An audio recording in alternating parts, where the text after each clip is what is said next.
Sunday. Sunday na and October 5 na tayo. Time check. Anong oras na ba? Ay, mali yung oras natin. Adjust natin yan. 6:30. So, nagising ako ng 4. Naka-ano ako. Nagising ako ng mga 4 something. 4:30. Sa isang panaginip na hindi ko alam kung anong klaseng panaginip. It's kind of weird. So, hindi natin alam kung ano ibig sabihin. Also, hindi talaga ako naniniwala sa mga panaginip na gano'n. Pero, sana hindi naman ito. Siguro sa dala ng sobrang busy ng panahon, sa sobrang dami ng ginagawa, dumarating sa doubts, yung mga bagay. Hindi naman to related sa basta sa ibang panaginip. Nagluluto nga pala ako ng prito ako ng kusino and magsasangag ako para kay Bunso. Ang almusal ngayong umaga. Nagsayang din ako. So, ang ganap for today, syempre magsisimba tayo. 7:45 ang aming call time. Si Bunso tulong na. Alis din yan. Si Kuya, syempre nakin na mother dear. Parang siya nag-church. And, anong tawag dito? So, tayo ang merong maraming ganap ngayong araw na to. Church day. So, choir tayo, 2 hanggang gabi mag-serve tayo hanggang gabi. So, babalikan ko kayo mamaya guys. Ayusin ko muna itong aking niluluto. Tapos na ang worship service, kaya eto nagpaplano na ulit ang mga officers ng church para sa darating na Pasko at church anniversary. Dito talaga ako pumupwesto sa bandang likod kapag nagmi-meeting. Nakikinig tayo, nag-observe sa mga kasama natin. O diba nagpa-selfie pa mga kabataang ito?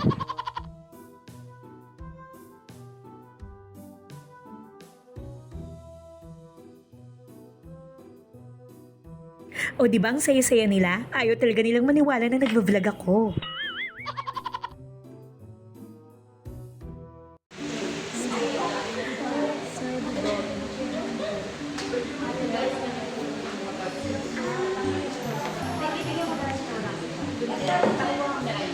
Ay, sige po. Pwede naman po kumain habang ako. Just para lang po baka kasi meron kayong mapalitan. So, pwede po tayo dito. Diyan ka church ang natin, nagpapalala na rin. Natatakot ako kami.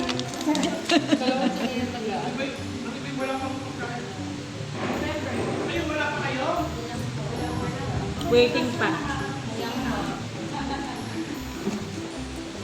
Pagdating na.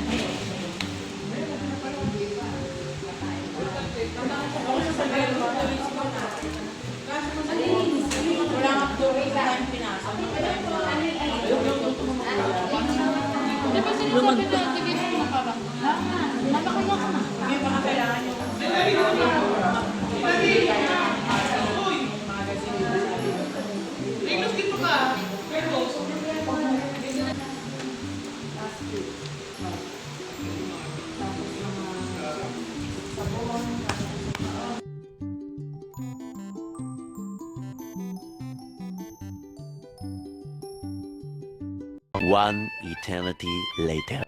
2:47 na guys and kakaakyat ko lang. Hindi, kanina pa ako nandito kaya lang katatapos lang natin mag-record ng para sa ating sharing time. O diba, hindi matatapos ang isang araw ng wala sharing time.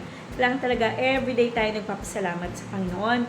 Everyday nating binabahagi kung ano man yung mga pwede nating i-share. Maganda, hindi maganda, lahat yan ay blessing pa rin. Kasi kung hindi man maganda yung experience natin the whole week o meron tayong talagang pinagdadaanan, dyan tayo lumalakas, di ba? Dyan tayo mas kumakapit at mas lumalapit sa ating Panginoong Diyos. Kaya sige lang, i-welcome lang natin lahat na maging positibo tayo sa lahat ng pagkakataon ihingin natin yung strength na nanggagaling sa Kanya.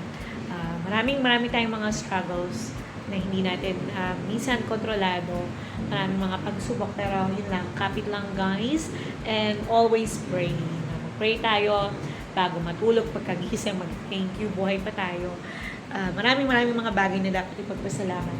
So ngayon, yun nga, katatapos ko lang nag-meeting tayo kanina, special council meeting yan dito sa church namin. So mamaya meron pa tayong choir practice and vesper.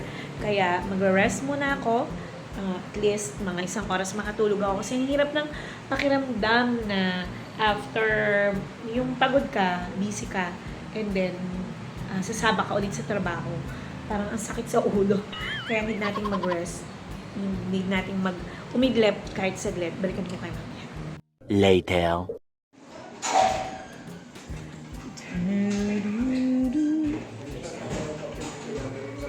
Tangkad-tangkad ni Ian. No? Ilan taon ka na, Ian?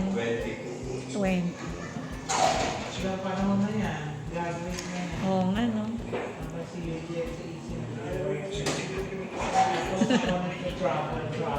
Pa-travel.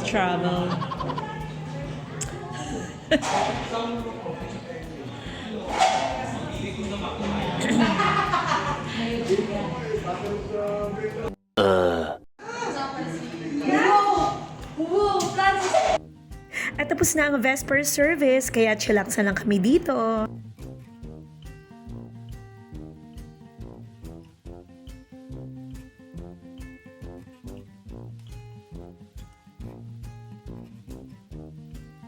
Later.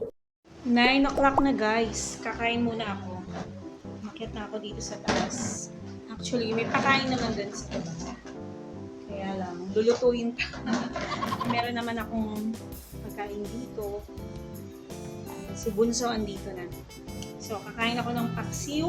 Sarap magkamay. Ano bang ulam nyo ngayong gabi? Medyo tapos ang ating gawain. Tapos na yung service natin. Kuha ko ng tubig. Meron pang plastic yung ating tubig. Tanggalin mo na. Mahirap tanggalin. So, ang ating araw ngayon ay okay naman. Hinahanap ko ang cellphone ko. Ito nga pala. Hawak ko nga pala ang aking cellphone. Grabe, nagugutom na ako.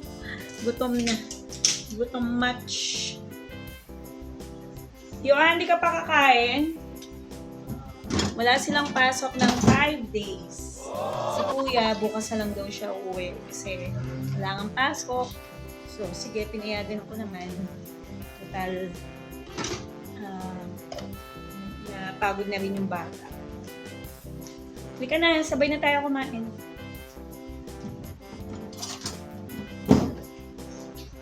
Kain tayo.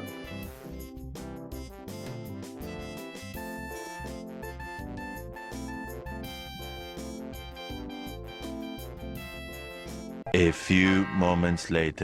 1 Peter 2:21 and 22. For God called you to do good, even if it means suffering just as Christ suffered for you. He is your example, and you must follow in his steps. He never sinned nor ever deceived anyone. We may suffer for many reasons. Some suffering is the direct result of our sin. Some happens because of our foolishness. Some is the result of living in a fallen world. Peter is writing about suffering that comes as a result of doing good. Christ never sinned, and yet he suffered so that we could be set free. Jesus' suffering was part of God's plan and was intended to save us. All who follow Jesus must be prepared to suffer. Our goal should be to face suffering as he did with patience, calmness, and confidence that God is in control of the future. 1 Peter 2:21 and 22. For God called you to do good, even if it means suffering just as Christ suffered for you. He's your example and you must follow in his steps. He never sinned nor ever deceived anyone.